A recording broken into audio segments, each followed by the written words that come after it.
Mbote na bino bana RDC, bana Congo, République démocratique du Congo, Royaume Congo. Eza ndenge molobeli na bino ya mboka, molobela bana, molobela peuple. Voilà, c'est Nicolette London, le maire de la presse internationale. Tosolola, et nazwi ma pause na midi, donc nalia, après nazonga lisusu. Bon, na kosisa na soir. Bon, moi le solo zaika ya mukie, eza nde tozobenda nde peuple congolais nde matoi. Donc peuple congolais eza nde fola muka. Donc ba mesure ezo se prendre en amende, donc eza te temps ya kosala ba maseki. Donc mingi na s'adresser mingi na monsieur Tshilombo Fachi. Donc le président de la République démocratique du Congo, Fachi Tshilombo. Donc ce qui total na planning na yo, donc na ba marche na yo, ba biloko no tout en place. En plus, suite de ta cohésion avec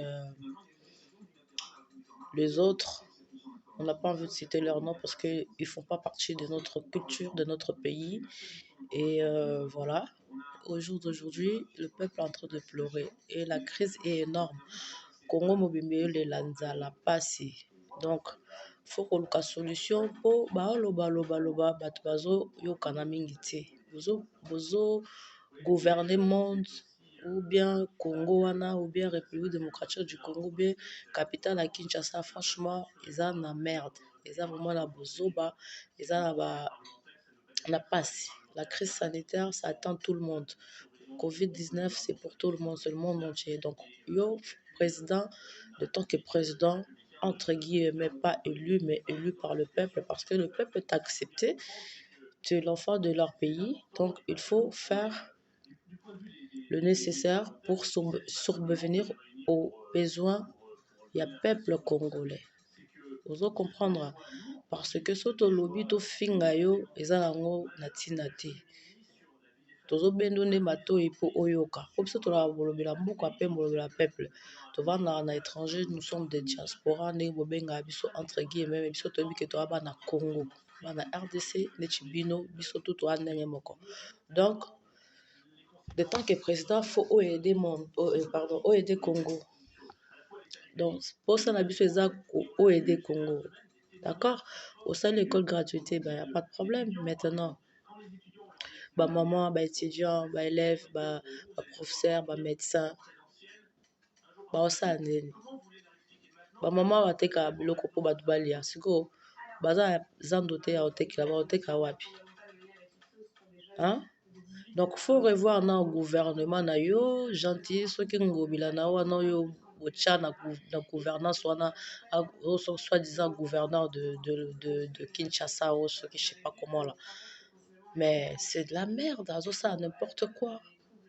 Hein? Yemoro mboga nae, azo mona ngote, mbongo ache na poche, ake kolota ba fulu, o eza kuna na cimetière kitambo, ba saleté tout, ayo pozango na zone kin, na kati ya kin na zando. Siko, bato babela choléra, malaria, typhoïde, puisque Covid, c'est pas destiné pour les Africains. Sache-le très bien. Ok? C'est juste une pandémie, c'est eu dans le monde, mais vous devrez faire très attention. Précaution na bino bozwango, mesure de juste barrière, faut bozanango. Donc, quand c'est laver le main tout le temps, il faut pas se mélanger avec n'importe qui, il faut pas aller dans les endroits là où il y a plus de 100 personnes, donc pour éviter la pandémie, de ne pas attraper la maladie, parce que ça tue et c'est vrai. Et ça vraiment koboma, et puis il y a solo. Vous constatez bomara mindele, boma pe ba peuple africain, même ba congolais. Vous comprenez? Pour toi la bande ko belé, ba la ba maladie moko bo bazala ngona ba kati ya nzoto na bango etonda basala eloko te. Bakenda pomona docteur te, ba se soignera te, ba infection vande tondi nango pour donc comme malade wana ezobikisa te. Soka kucho na cancer au kufa, soka kucho za muta crise cardiaque au rodaye, soka kucho muto ya ba diabétique hygiène na o nini za bien te au kufa. Donc message aux aïki kapona monsieur Fachi Tshilombo. Donc faut revoir le peuple. Le peuple a besoin de toi. Et toi aussi, tu as besoin de peuple. Donc, sans peuple, toi, tu ne peux pas gouverner le Congo. Vous comprendre? Donc, ça là nécessaire pour la bana Congo. Parce que biso pe toza awa toa posa to ya na mboka la biso. Soki ba marambo eto esili ba fol ba frontière ba makamtu tokoya. Tokoya ko porter en plus. Na place oyo o trop eza biso to bakisa. To bomi trop mais d'abord yo tête ya makambo Congo mobimba ezotalela yo sala nécessaire pour na bana Congo. Bana mboka bazozela. Merci. Kitoko na tiki bino pour ceux que association Yabana Congo RDC Kinshasa aider les enfants de la RDC.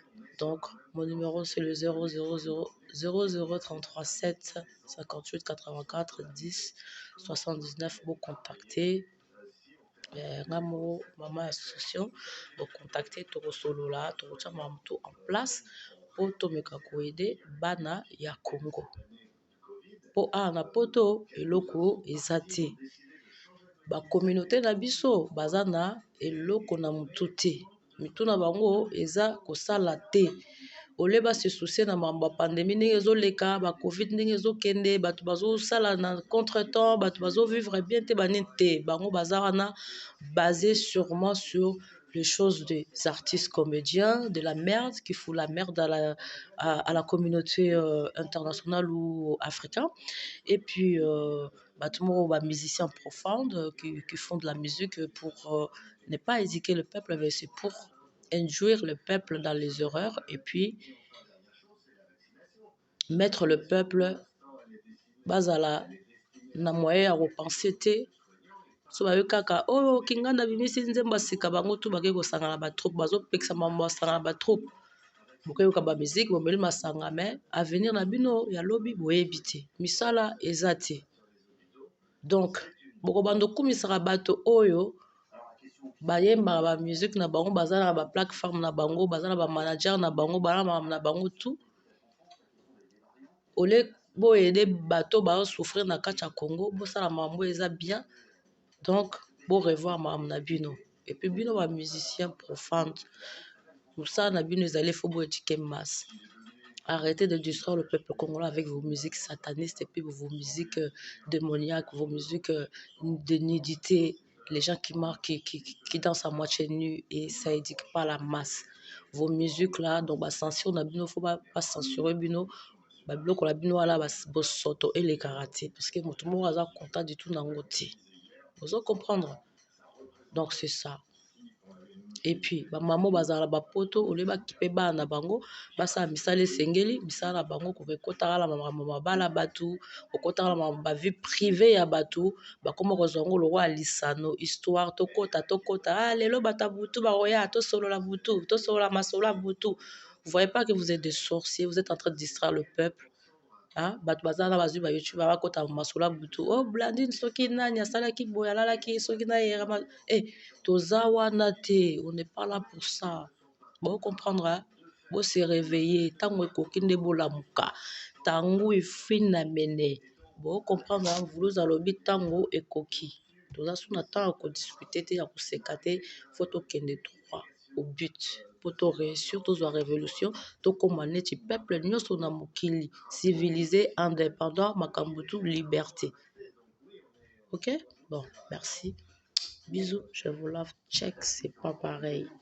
Je veux revenir.